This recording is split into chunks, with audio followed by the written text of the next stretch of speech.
Astagfirullah. 23. Iya.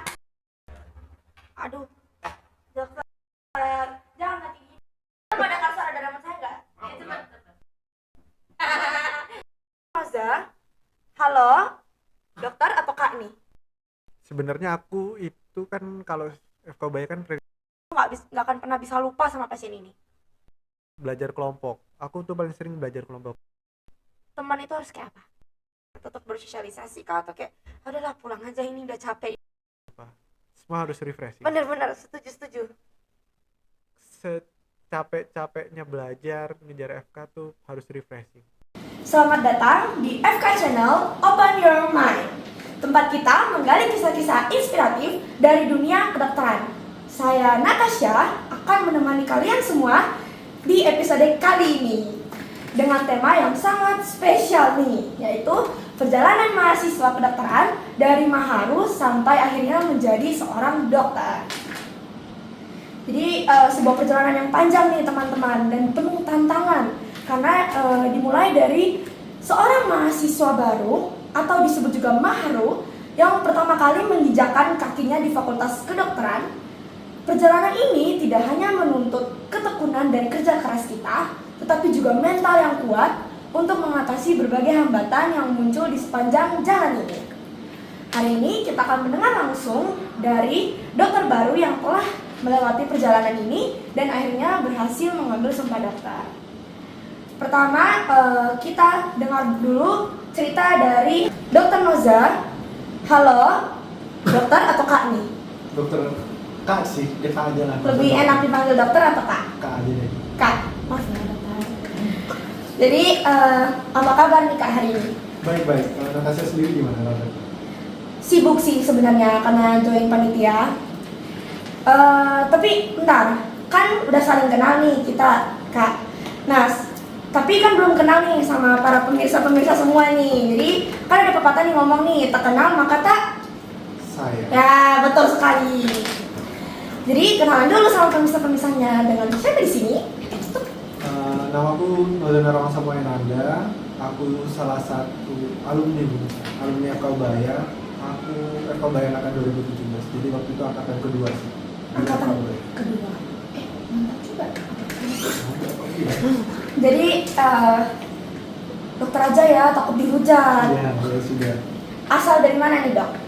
Kalau aku sih lahir di Surabaya, cuman besar pun di Kalimantan Tengah, di Sampit. Karena orang tua kerja di sana. Jadi aku dari kecil sampai SMA di sana. Kuliah lagi baru ke sini. Kuliah lagi baru kesini. Jadi asalnya emang dari Surabaya, tapi Iya. kebetulan aja Orang tua kerja di Kalimantan, akhirnya balik ke Kalimantan, terus ke Surabaya buat kuliah. Tuh. Latar belakang SMA-nya nih gimana nih? Dari SMA mana? SMA aku SMA Negeri 1 Sampit sih, jadi di Kalimantan ya SMA negeri aja. Waktu itu di Kalimantan ya nggak ada yang sesuatu yang gimana sih latar belakang.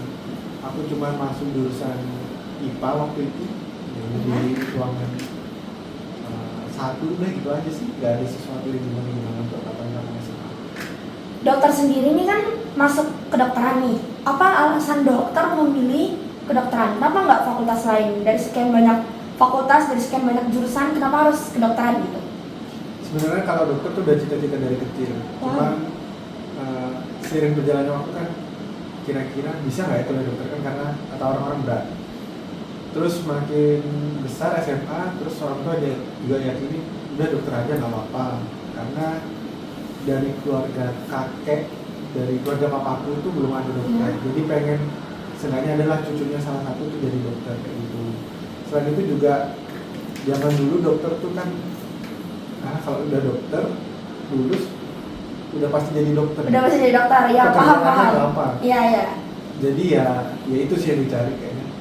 Terus kenapa pilih FK Ubaya? Maksudnya kan banyak kan nih kayak pilihan dari berbagai universitas. Kenapa gitu kayak Ubaya gitu? Satu sebenarnya gara rumahku juga deket sini sih. Jadi salah satunya tuh kan FK Ubaya ini rumahku dekat. dan waktu itu kan FKB ini terhitung baru pada saat itu. Pas ya dicari-cari dan lain-lain, ternyata fasilitasnya tuh lengkap, nggak kalah sama yang lainnya. Apalagi waktu itu aku kuliah, aku ingat anatomi, Iya. satu kadaver tuh paling cuma dikerudungin orang 5. Jadi ya udah sampai hatam, sampai tamat tuh udah lihatnya kadaver tuh puas gitu. Kalau tempat lain kan mungkin bisa saling berebut, atau satu mikroskop bisa satu mahasiswa, jadi kayak bisa dilihat tuh ya puas mau pelajarin semuanya itu juga banyak waktu kayak gitu sih. Fasilitas-fasilitas itu yang biasanya dicari sih. Enak banget ya dokter. Angkatan dokter berapa emangnya? Angkatanku pada saat itu 42. Dikit, kalau angkatan saya banyak, jadi pasti rame Ya, gitu. karena sekarang akreditasinya udah naik kan. Iya dong, FK bayar. Dokter ini pasti ingat nih saat pertama kali jadi Maharu. Disclaimer, Maharu mahasiswa baru. Oke. Apa kesan pertama dokter tentang kehidupan sebagai mahasiswa baru di kedokteran? Transisi dari SMA ke kuliah tuh terasa sih, karena SMA tuh dicekokin sama guru kan, Iya, disuapin guru dan lain-lain. Kalau Kalau kuliah ini tuh udah beda. harus sendiri gitu. Mandiri Mau banget. ngerjain tugas mau enggak ya nggak masalah, cuma resikonya tanggung sendiri gitu. Terus yang bikin beda adalah SMA aku nggak serajin gitu sih. Mungkin kalau mau ujian baru belajar dan lain-lain. Cuman kalau kuliah ada responsif, ada ujian praktikum dan lain-lain, itu kayak setiap minggu harus belajar. Jadi ya itu sih yang pertama kaget, kayak dari nggak Jadi yang ngapa-ngapain nggak belajar banget, tiba-tiba harus yang belajar banget tiap Iya. hari. Iya. Dokter tiap hari belajar? Enggak sih, biasanya pas mau responsif, pas mau praktikum baru belajar. Baru belajar Tapi lagi. awal-awal, kalau udah akhir-akhir, Oke. kalau nemu tips-tipsnya bisa lah. Nanti abis ini kita tanya nih tips-tipsnya. Dokter bisa ini nggak ceritain nih momen-momen penting dalam perjalanannya dokter ini menuju pengambilan sumpah dokter. Kan dokter ini baru selesai sumpah dokter ya. Iya. Nah itu apa gitu kayak momen-momen yang penting di dalam sumpah dokter itu, dalam mengambil sumpah dokter itu. Momen-momen penting menuju mengambil. Berarti Iya, dari kayak klinik sampai koas itu Iya. ada momen penting. Perjalanannya ya sampai dapat sumpah dokter itu momen-momen penting yang paling dokter tuh nggak bisa lupakan, kayak ini sangat keren dan seru gitu, atau mungkin ada kesan-kesan tersendiri gitu. Apa ya? Sebenarnya mungkin ini sih. Sebenarnya aku itu kan kalau bayar kan kredit 4 tahun. Iya. Sebenarnya aku tuh skripsiku telat, jadi aku nambah 1 semester. Justru gara-gara itu telat, menurutku itu masih pelajaran sih. Jadi aku tuh telat ya mungkin karena aku sendiri juga yang kurang rajin yang lain, terus terlalu melakukan skripsi. Karena hal itu jadi pas koas dan lain-lain itu kayak ngapain sih aku ngabisin waktu banyak-banyak kayak gini. Jadi kalau ada tugas dan lain-lain itu harus cepat dikerjain biar nggak buang-buang waktu dan lain-lain. Jadi itu banyak waktu spare banyak bisa dibuat lain-lain. Jadi kebuang gitu menurut dokter. Iya. Itu penting sih, terus ya jadinya dari situ banyak pelajaran yang bisa kamu hikmah, kayak aku harus kayak gini, harus kayak gini. Gimana cara dokter bisa melewati masa-masa sulit itu? Kayak kan tadi kata dokter kan kayak dokter telat gitu skripsinya 1 semester. Jadi kayak gimana dokter ngelewatin hal itu gitu?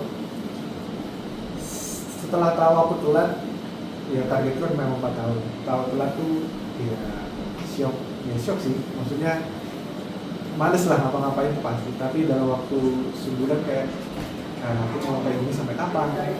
Jadi Balik lagi motivasinya ya. masih harus jadi motivasi balik sih malah buat ya nyelesain kuliah. Apalagi ya kebanggaan orang tua kan, kalau orang tua udah sukses kan orang tua bangga, jadi ya lihat aja orang tua lagi. Berarti karena munculnya dorongan motivasi dari diri sendiri sampai bisa melewati masalah sulit itu. Terus Iya. kepikiran keluarga juga ya mungkin ya. Jadi kayak oh dilewati aja. Iya, betul. Menurut dokter nih, kan dokter ini kan kedokteran nih. Apa hal yang paling berkesan selama dokter belajar FK? Di FK.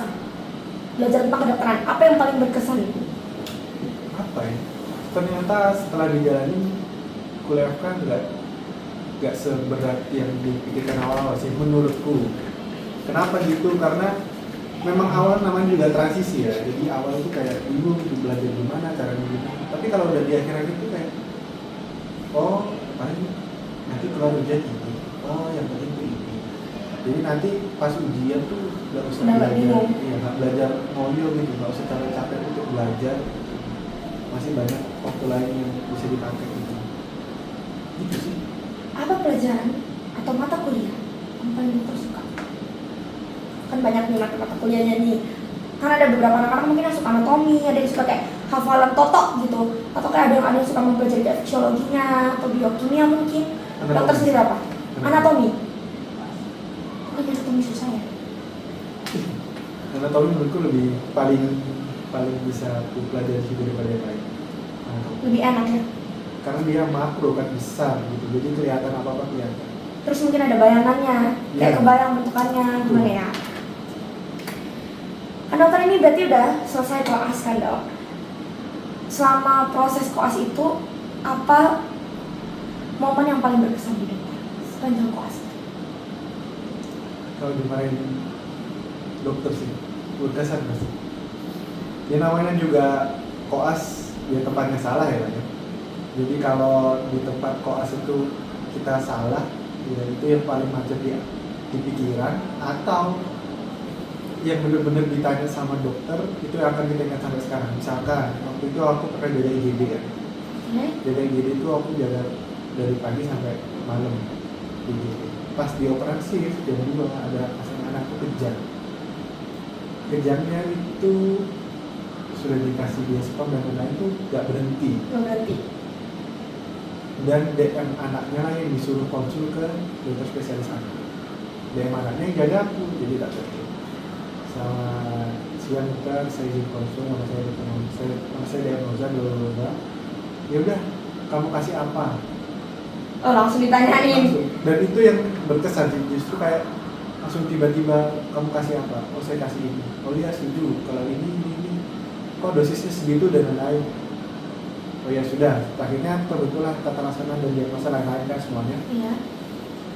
Di situ siapa dokter jaganya? Ditanya lah dokter spesialis itu. Ada dokter A gitu. Udah kasih dokter A. Sambil juga speaker. Itu terapi dan tata laksananya semuanya sudah saya kasih noza. Kalau noza ada yang salah, bilang ke saya, nanti dia pulang stase. Oke dokter. Dan itu berkesan. Dan itu inget, jadinya alur tata laksana kerja itu inget. Jadi nempel ya gara-gara saking takutnya Iya. juga jadi nempel gitu. Dokter kan koas nih, di koas itu ada nggak kasus yang dokter tuh nggak bisa lupa? Seumur-umur kayak dokter koas ini kayak kasusnya yang dokter kayak paling dokter tuh nggak akan pernah bisa lupa sama pasien ini. Ada sih yang mungkin yang berkesan tuh banyak tuh di Selasa Anak sih, karena di Selasa Anak di waktu itu aku menuliskan itu banyak pasien yang aneh. Jadi dalam waktu seminggu tuh aku jaga sama teman-temanku dapat yang aneh-aneh. Contoh ada satu tuh ini udah lumayan dia 14 tahun 15 tahun, tapi dia ternyata sindroma nekrotik kayak gitu. Itu berkesan. Malah ada anak yang datang masih bayi ini 2 bulan, tapi dia keluarnya biru. Oh kalau biru berarti penyakit jantung bawaan kali ya. Mikirnya gitu. Iya. Pas dia auskultasi dan lain-lain, kok nggak ada. Kok nggak ada. Kita diobservasi dulu. Nah besoknya kok anak ini kejang. Itu yang teringat sih sampai sekarang. Dia emang pada stase anak. Ya, malah ada juga yang dia terus-terusan, saatnya itu sampai diinfus pun nggak bisa, jadi harus pakai NGT terus, sadarnya dulu, ya gitu. Pasien-pasien yang maaf ya, mungkin susah, tapi ternyata anaknya bisa, pasiennya bisa survive sampai sekarang tuh, jadi pandemi. Terus dokter, saya ini mau nanya soal mitos atau fakta. Kalau misalnya lagi jaga IGD itu nggak bisa ngomong, kok IGD sepi ya? Itu mitos atau fakta? Wah itu percaya nggak percaya sih? Aku percaya sih. Percaya? Pernah kejadian ada yang keceplosan atau kayak nggak sengaja ngomong gitu kayak, kok IGD sepi? Gitu. Ada, waktu itu yang ngomong malah dokter IGD, dokter umumnya. Dia malah bilang spesifik, kok nggak ada pasien jantung ya? Aku pengen nih pasien jantung. terus datang pasiennya. Datang beneran. Beneran, banyak lagi. Berarti itu dokter percaya, berarti itu sebuah fakta sebenarnya. Atau masih kayak ragu sebenarnya ini Sebenarnya ragu antara sih. antara kebetulan atau enggak nih? Ragu sih, cuman ya lebih baik dihindari. Lebih baik dihindarin kata-kata itu ya. Terus sama dokter koas itu sering nggak kayak dapat pertanyaan-pertanyaan dari pasiennya gini? Kayak kan pasien itu kan banyak yang kayak suka bertanya, mungkin karena mereka kepo atau karena mereka juga ingin cari tahu gitu kan. Pernah nggak dapat pasien yang suka nanya-nanya, tapi ada beberapa pertanyaan itu yang dokter tuh kayak mau jawab apa coba ini? Kebanyakan kalau aku koas tuh karena aku yang perlu, jadi aku yang nanya pasien. Oh gitu. Jarang-jarang sih pasien nanya balik ke aku tuh jarang, kecuali dokternya kapan datang, jadi gitu doang sih paling. Jadi paling banyak aku yang nanya pasien, jadi aku yang perlu apa. Cuman di beberapa kasus memang ada pasien yang tanya balik. Tapi kan kalau aku nanya pasien harus punya dasar dong, rapi. Keluhan dia apa, diagnosanya apa dan lain-lain. Kalau udah tahu diagnosanya seharusnya bisa. Kalau udah ngikutin preklinik juga secara teoritis udah ngerti, tinggal gimana prakteknya pas koas. Itu kan seharusnya. Tapi nggak tahu sih ditanya apa aja, cuman harusnya sih bisa jawab kan. Terus kita balik nih ke zaman waktu masih preklinik, masih kuliah. Dokter itu lebih suka, kan ada beberapa nih dengar-dengar dari beberapa mahasiswa kedokteran nih, ada kan yang kayak lebih suka soka atau lebih suka OSCE gitu kan. Dokter sendiri lebih suka soka atau OSCE? Yang mana menurut dokter tuh lebih sulit gitu menurut dokter? Mungkin kalau dulu sama sekarang beda kali ini. Dulu tuh kalau aku soka 1 semester, jadi ada 8 kasus. 8 kasus dan 8 kasus dan keluarnya cuma kadang 4 kadang 5. Jadi 3 atau 4 kasus lain itu nggak akan dipakai. Cuman dibilang ya pelajarin lah semuanya. Terus juga kadang nggak tahu sih kalau sekarang. Kalau dulu tuh diagnosanya ABC, tiba-tiba nanti kalau zaman itu bisa berubah, diagnosanya cuma A sama C, yang B hilang. Jadi konsepnya pun otomatis berubah. Iya, iya. Gitu. Jadi kalau aku sih mending OSCE sih daripada soka. Soka tuh apa ya? Sudah belajar banyak, tapi belum tentu keluar. Paham. Kalau OSCE Belum keluar. belajar banyak pun pasti ada lah. Pasti akan keluar gitu. Iya. Terus tips and triknya dokter untuk belajar buat kayak OSCE atau buat kayak soka gitu, atau buat ujian blok gimana? Buat ujian blok ya. Kalau ujian blok tuh pasti dosen punya clue di setiap kuliahnya sih. Gimana tuh maksudnya? Punya clue ini gimana?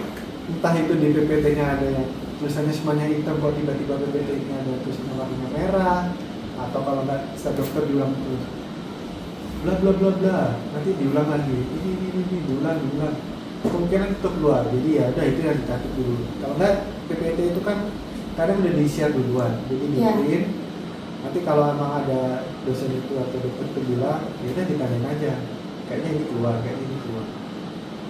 Seenggaknya belajar di slide itu sudah mangkas waktu banyak. Jadi nanti pas ujian belajar deket-deket itu tinggal dia ulang-ulang namanya dikit-dikit. Cuman ya kalau aku sih nggak seberapa sering juga sih nyata, karena cuma dengerin aja. Kalau enggak belajar kelompok, aku tuh paling sering belajar kelompok. Jadi setiap malam itu aku sama kelompok itu belajar untuk ini. Kalau enggak tuh tebak-tebakan.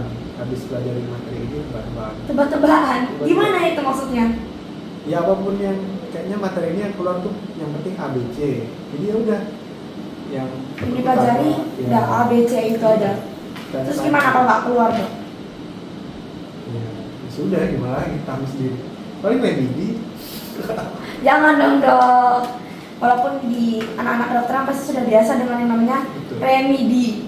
Udah makan sehari-hari. Terus kalau soka aku pasti, kalau di angkatanku aku pasti punya teman yang dia anggaplah jadi panutan gitu. Jadi dia akan bikin konsep map sama LP-nya. Jadi kami pasti sama nih berarti. Rata-rata satu angkatan tuh mirip. Paling ada 2 atau 3 versi. Tinggal kiblatnya yang mana ya? A, B apa itu. Tapi kan secara garis besar sama tuh.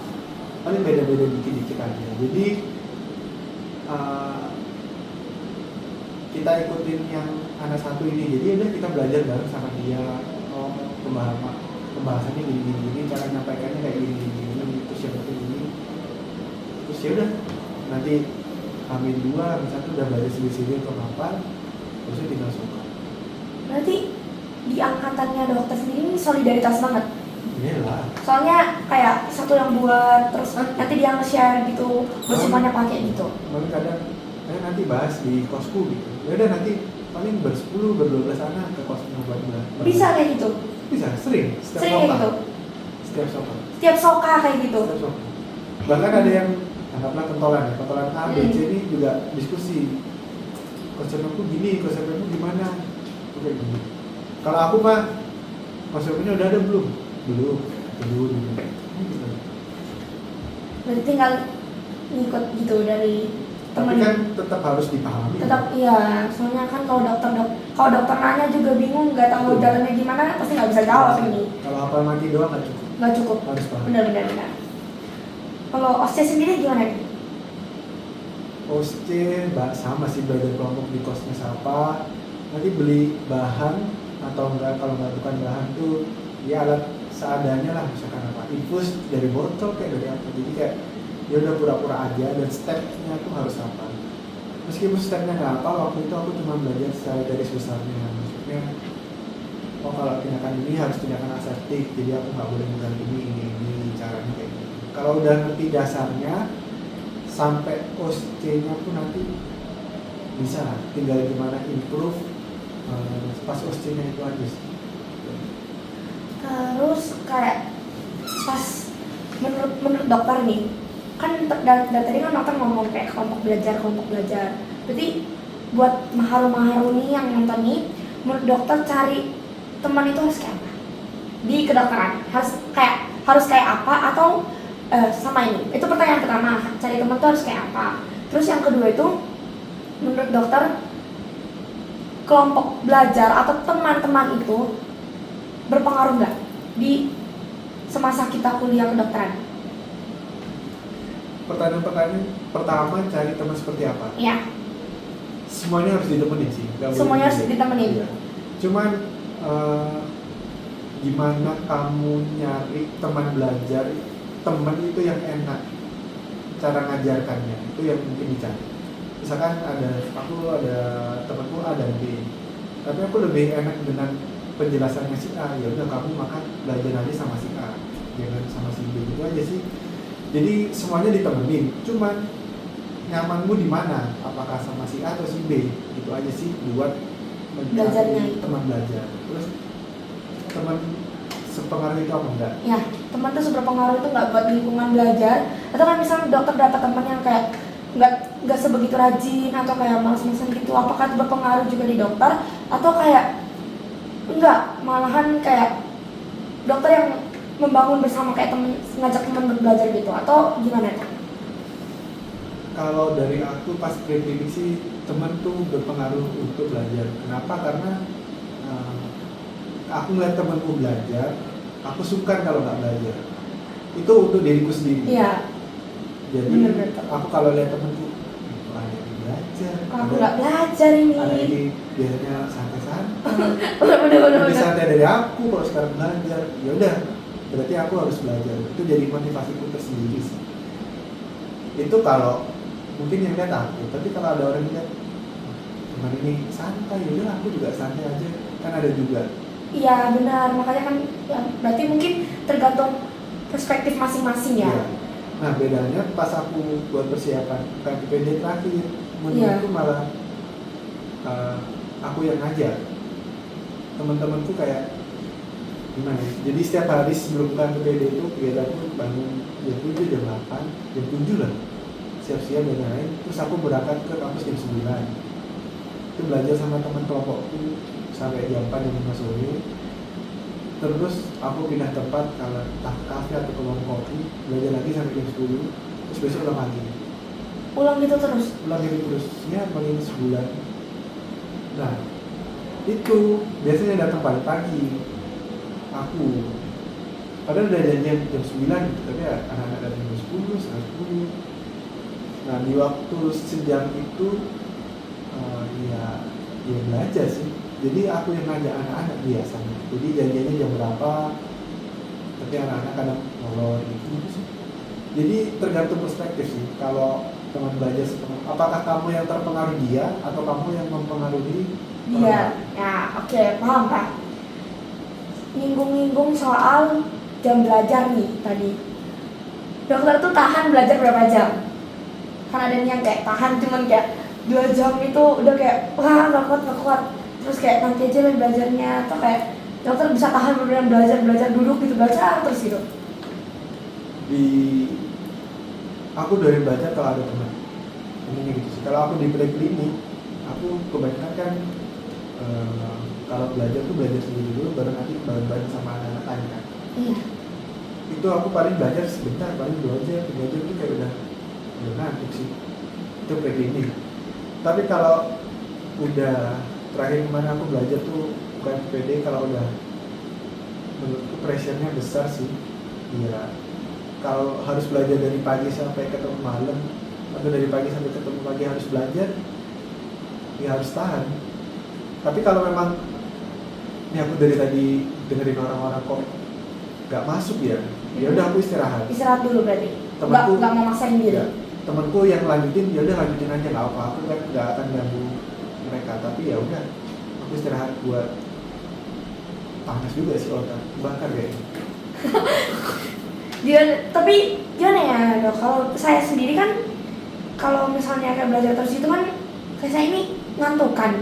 Iya. Saya ini suka ketiduran. Oh. Itu gimana itu cara biar bisa belajar dari malam tuh terus subuh nggak tidur tuh gimana? Kalau aku caranya biar ngantuk tuh nggak belajar di kamar, jadi aku pasti keluar. Entah ke kafe, ke warung kopi, entah aku sendiri atau sama teman. Jadinya pasti nggak ngantuk. Pokoknya aku nggak mau deket kasur, deket meja belajar tuh di kamar tuh enggak, harus keluar. Tapi benar sih. Saya kalau deket kasur tuh bawaannya ngantuk terus. Padahal jauh, padahal duduk ini, tapi nggak bisa tetap. Pasti ketiduran. Itu berarti harus cari tempat belajar di luar gitu. Kalau dokter sendiri. Kalau aku keluar. Atau ke kos teman mungkin ya. Gak bisa, kos teman ada kasur, sama aja. Tetap bakalan ngantuk. Berarti harus cari kafe. Setidaknya temanku yang tidur, jadinya aku belajar sendiri kan gak enak juga. Bener juga. Mending bareng-bareng, ayo kemana? Mending bareng-bareng aja. Oke. Terus dengar-dengar nih, dokter sendiri ini pernah menjabat menjadi Gubem periode 2019 sampai 2020. 2017 atau 2019? Aku masuk kan 17. 17. Tapi jadi gubernurnya 19. 2019. Oke, 2019 sampai 2020. Nah, itu kan udah menjabat sebagai gubernur BEM, terus belajar FK lagi, itu gimana bisa? Aku ingat kata-kata gubernur sebelumnya, Kak Sita namanya.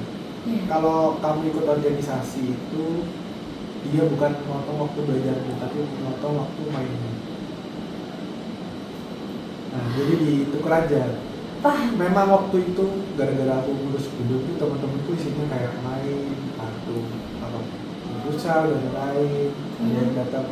Waktu itu ada acara nikahnya Dr. Dimas, semua angkatanku datang ke nikahan.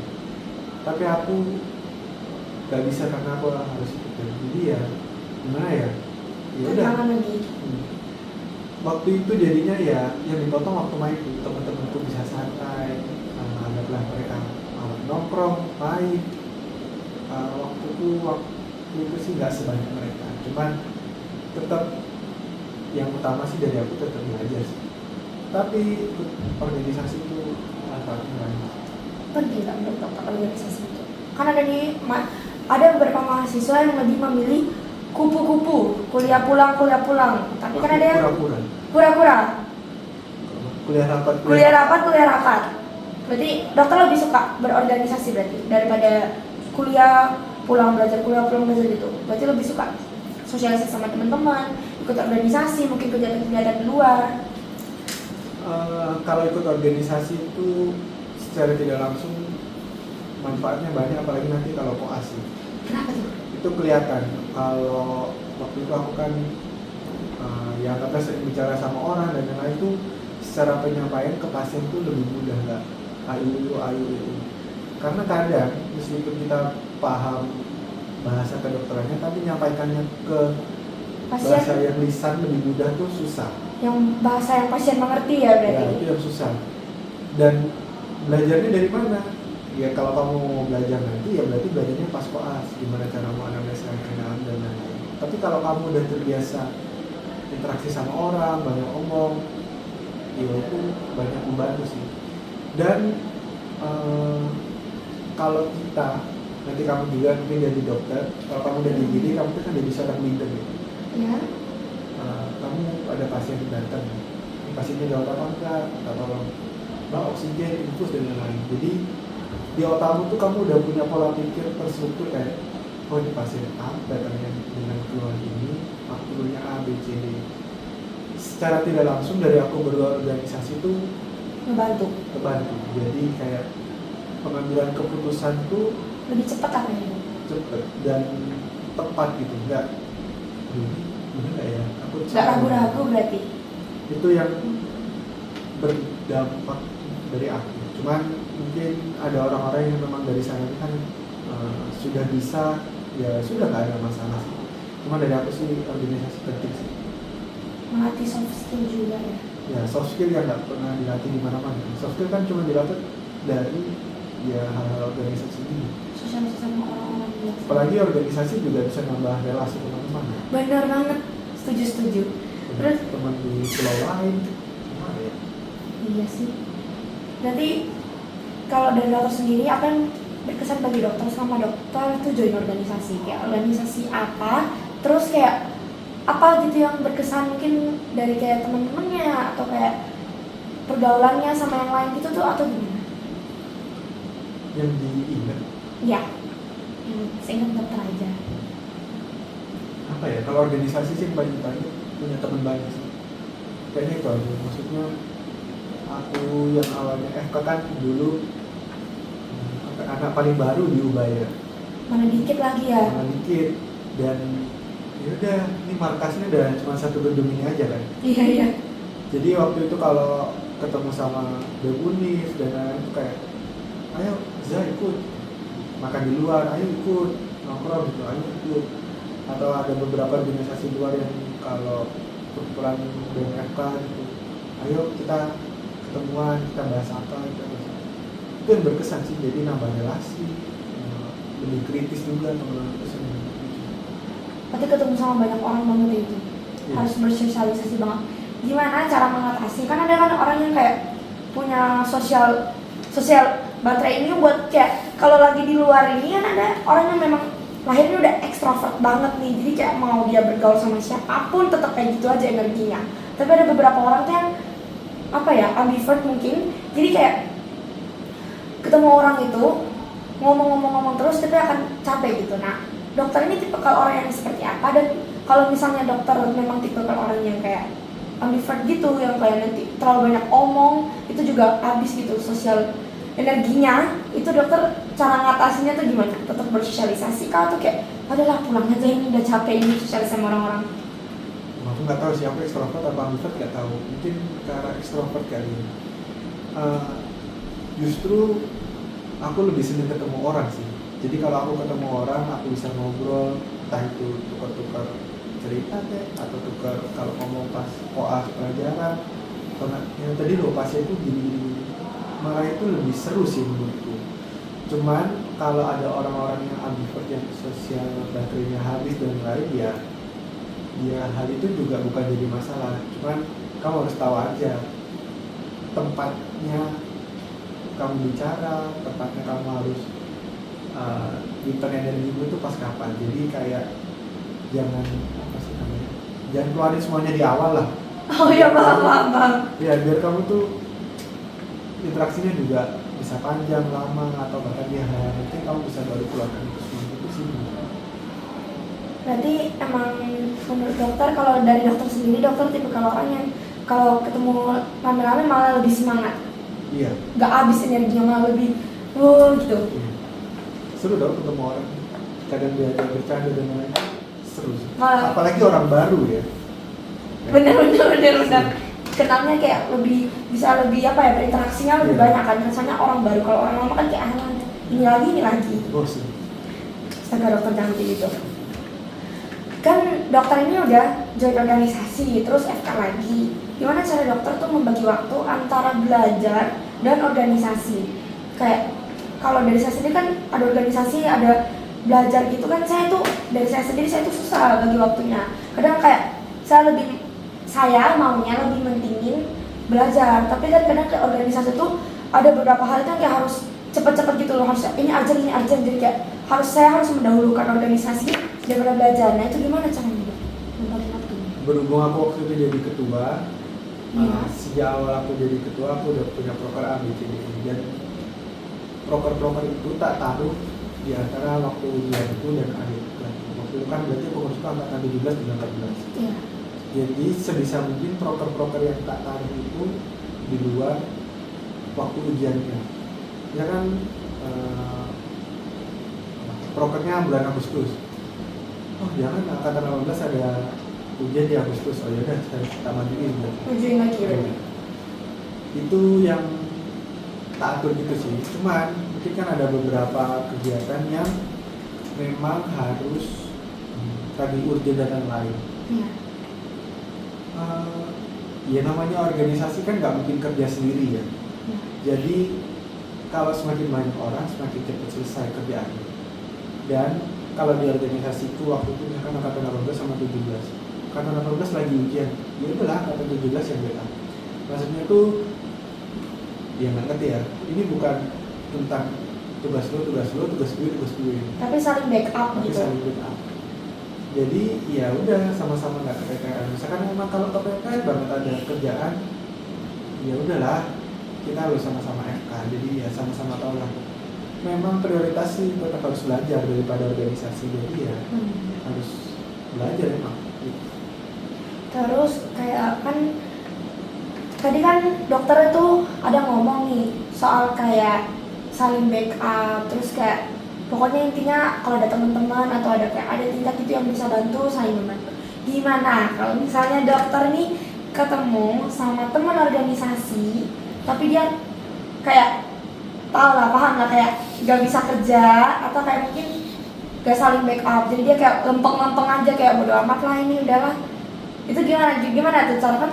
Tapi kan memang sebenarnya itu kan resiko dari berorganisasi. Itu kan organisasi kan kita banyak orang dan setiap orang tuh punya pemikiran dan pendapat tuh yang berbeda-beda. Jadi mungkin mereka ada beberapa orang kan yang mungkin tidak mengerti tanggung jawabnya sampai meninggalkan tanggung jawab itu. Nah, cara dokter mengatasi itu gimana? Kan dokter ini sebagai ketua. Gimana cara dokter mengatasi kalau ada anak-anaknya dokter atau kayak anggotanya dokter yang kayak gitu tuh? Kalau dari awal sih sebelum itu terjadi harus bonding dulu sih. Jadi kayak aku udah tahu nih tipe Natasha orangnya gimana, tipe yang lain gimana. Jadi hal itu bisa dipreventif dari awal.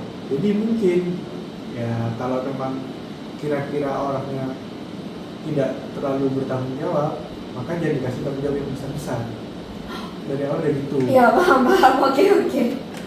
Andai ya udah kita jalanlah proker A, ternyata dia tidak terlalu bertanggung jawab, ya udah langsung aja karena ketua ya, jadi kan ya, Bisa ngatur. Iya bisa ngatur, jadi ya udah ingetin aja. Kalau memang dia sudah nggak mau, biasanya kalau aku sih ya udah tak kerjain sendiri aja, begitu sih. Berarti Yang paling kepepet banget. itu dokter lepas aja, udah terserah mau ngapain. Iya, terserah. Yang penting proker ini selesai dulu. Iya. Masalah dia nanti ke depannya tanggung jawab apa enggak itu yang penting sih nggak diikutin sama yang lain aja sih.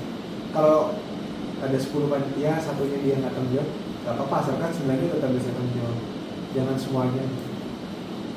Tapi sepanjang dokter berorganisasi, menurut dokter organisasi yang dokter tekuni itu apakah menurut dokter tuh udah oke?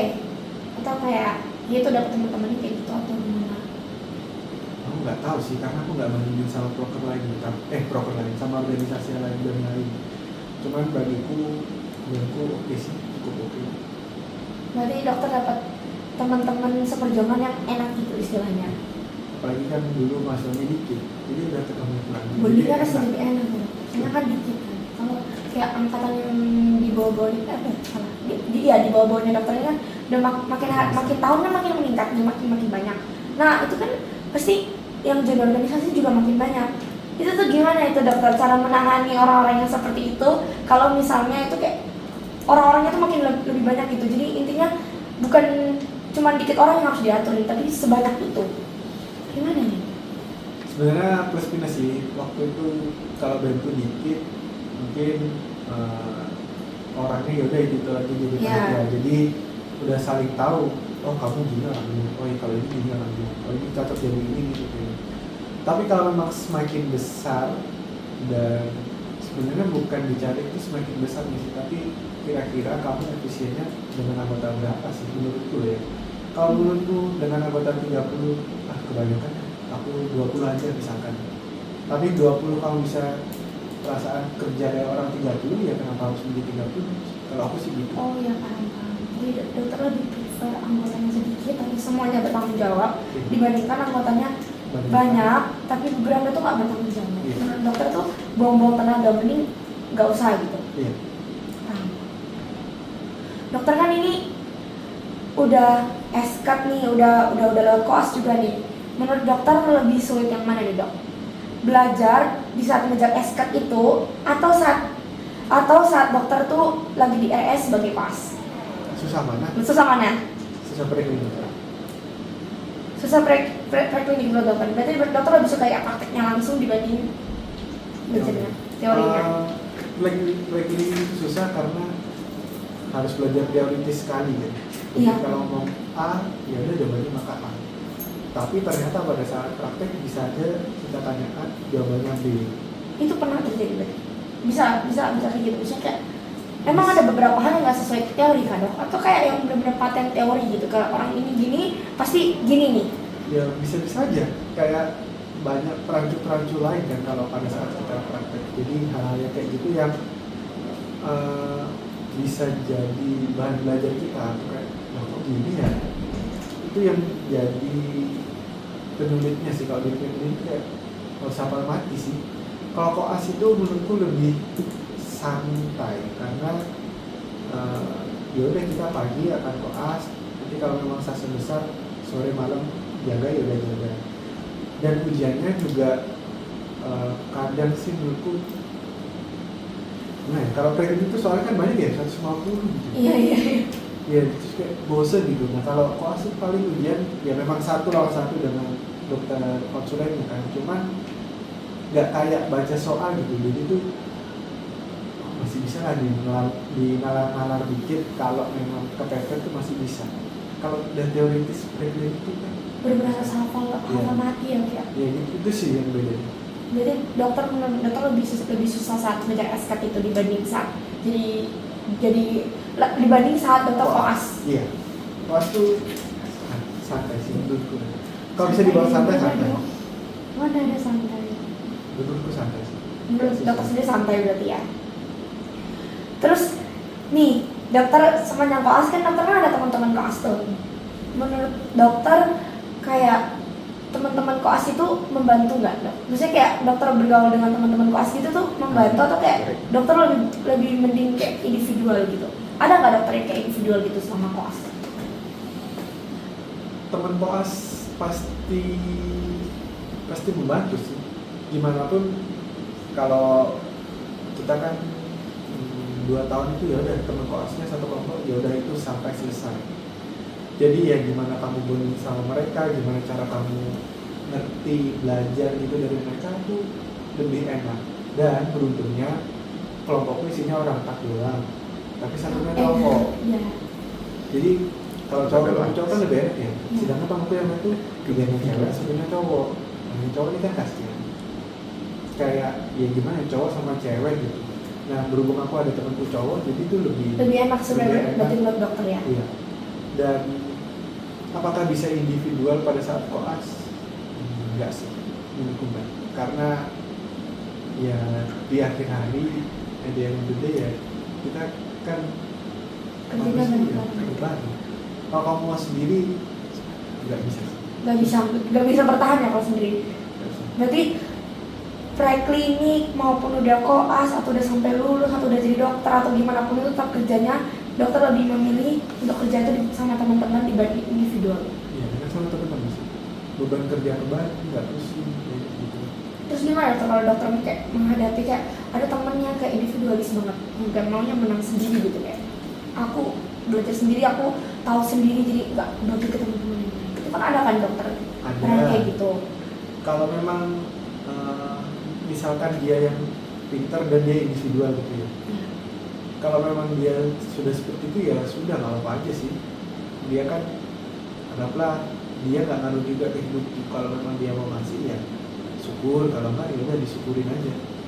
Gitu aja sih. Berarti menurut dokter tetap ya udahlah ya. Udah. Yang penting dokter masih ada teman-teman yang Betul. sama dokter dan yang dekat yang bisa berbagi dengan dokter. Betul. Nggak asal ngurus orang lain sih. Terus diri sendiri juga belum tentu benar. Oke. Jadi apa pesan-kesan dokter untuk para penonton di sini, untuk mungkin para maharu-maharu di kedokteran ini untuk menghadapi masa-masa menjalani kehidupan nih untuk mencapai sebuah gelar dokter itu. Pesan-kesannya apa sih? Kalau mau pesan, kalau mau belajar di FK tuh cari cara belajar yang paling enak. Kalau mau cara belajar, kita mau cara belajar.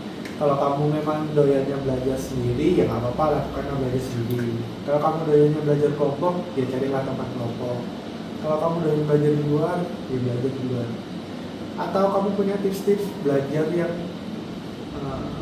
versimu sendiri, kayak aku harus suka nandain pakai pensil warna, pakai stabilo, pakai lain, ya udah lakuin.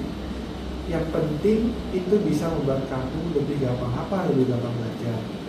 Itu buat pesannya. Terus selanjutnya sih saranku untuk kedepannya, karena berhubung aku dari organisasi ya gak ada salahnya juga ikut organisasi di FK.